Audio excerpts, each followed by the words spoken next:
Hi, welcome to மாடி விவசாயம். இன்றைக்கி நம்ம மாடியில் என்னென்ன காய்கறிகள் பச்சோம் அப்படிங்கிறத பார்க்கலாமாங்க. கொஞ்சம் யானை தந்த வெண்டை, கோவக்காய், செடி அவரைங்க.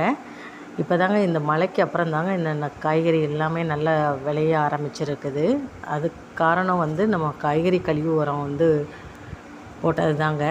காய்கறி கழிவு உரம் போட்டு கிட்டத்தட்ட 1 மந்த் அது அந்த சத்துக்களை எடுத்துக்கிறதுக்கு இந்த செடி எடுத்துக்குதுங்க. 1 மந்த்துக்கு அப்புறம் தான் அதனுடைய நல்லாவே ஈல்டு கொடுக்க ஆரம்பிக்குது. நம்ம ஆல்ரெடி ஒரு வீடியோ போட்டிருக்கோம், தேவைப்படுறவங்க அதில் போய் பாருங்கள்.